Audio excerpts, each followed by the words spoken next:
Good evening, Codger Biker here, and I wasn't going to do a video.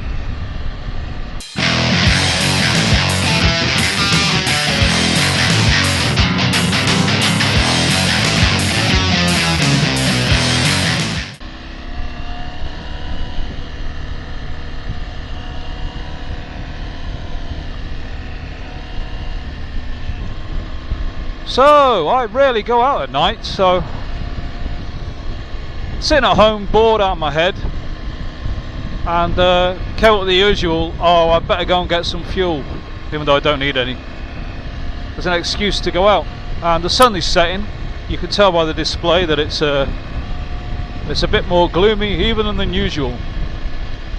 Anyway, while I was at the filling station, I bumped into a guy there, David, if you're watching. Hello David, who rides a KTM 390 Duke, which is a great bike,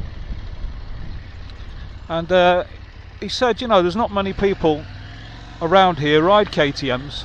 It got me thinking, first of all, how nice it was to bump into somebody else who's into motorcycling in Liverpool, because they tend to be few and far between, basically because as car drivers we all drive like maniacs and tend not to even consider motorcycles.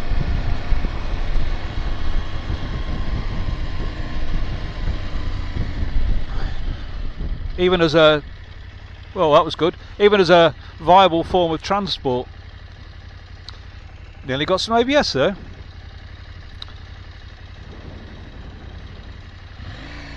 So to meet another motorcycle enthusiast in town, great. Even better, somebody who rides a KTM.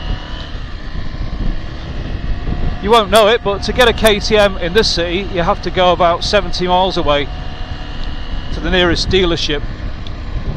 And it's a bit of a pain because, like, servicing, any problems, you've probably seen, or you may have seen some other videos on my channel of me going for the first service or going to get a new TFT display.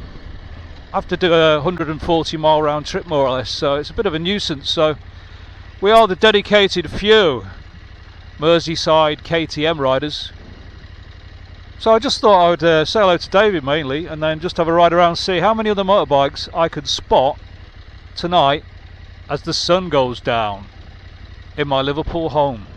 So far I've seen none, although there was my reflection at a window. Yeah, so I don't know how long my battery will last, but I'm going to ride for a while, just out of boredom, out of psychological necessity. Basically my brain was exploding. It does this sometimes.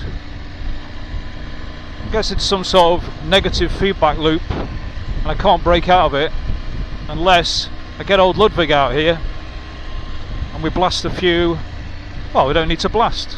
Take a few gentle miles up and down this road. I watch a lot of moto vloggers, and there seems to be a common thread, which is there's a lot of, I wouldn't call it mental illness, but there is a lot of, oh, bike, hooray, say hello, oh, don't say hello then, oh, what a miserable bastard. Anyway, going to say a lot of mental illness. There's a lot of people that ride motorbikes who seem to do so for the good of their mental health, shall I say. I'd certainly include myself in that. Once the engine starts and I'm on the road, I'm happy. What you do on your bike that night? Therapy. Ooh, that's right. That's the Damned Kids, for those of you who don't know.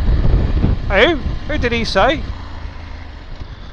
Incidentally, there is a website which you'll all probably be familiar with, which I had heard of and then forgotten about and then remembered again, called How Many Left? howmanyleft.co.uk, I think. This basically tells you how many of a whatever vehicle are actually registered with the government, the DVLA. Don't know how accurate it is, but according to that there's only 41 790 Adventures registered in the UK and 55 790 Adventure Rs. Seems a bit unlikely to me that all the dealerships in the UK have only sold about 100 bikes. Hardly seems worth bothering. Surely there's been more than that sold.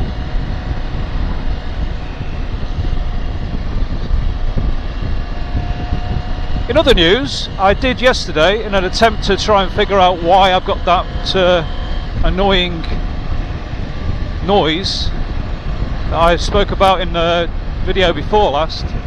I took the skid plate off and cleaned out underneath, tightened it all up, checked everything was torqued up properly, put it back on, and no difference.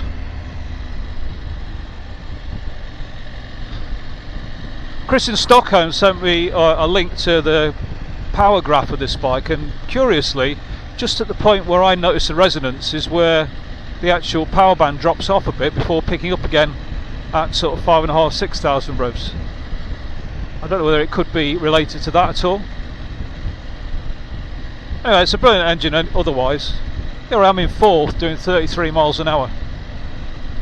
Bearing in mind this is the same engine that was in the 790 Duke, which didn't like going at 20 miles an hour in second gear, let alone 30 and fourth. It always wanted to go faster, which I liked about that. But this is a different kind of bike, obviously. But it's amazing, it's the same engine and with just different mapping, I suppose. Don't know what else they've done to it. It's a completely different personality.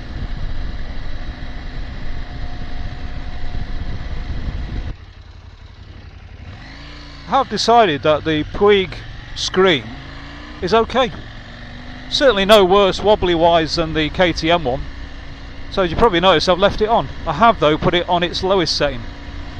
But even on its lowest setting, it's higher than the high setting on the KTM touring screen, if that makes any sense. And it's a little more rigid. So what I decided to think about was whether there's a way to make this actual bracket itself, stiffer somehow. So I'm pondering that at the moment. I also bought some mesh, and I was going to make my own crap flap out of some aluminium mesh, but I couldn't be arsed to do it, so I ordered one. I've already got the Welsh off-road school one, which is probably fine for off-road, but it just doesn't look as nice as I'd like. So very effective, but as I'm mainly on-road, I decided to buy one with the KTM logo in the middle. So I'll put that on if it ever comes.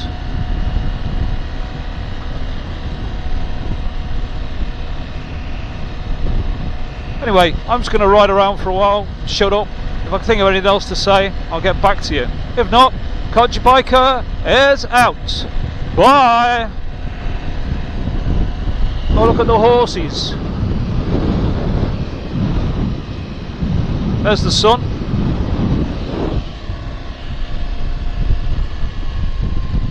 There's some gooses. Oh, a flock of geese.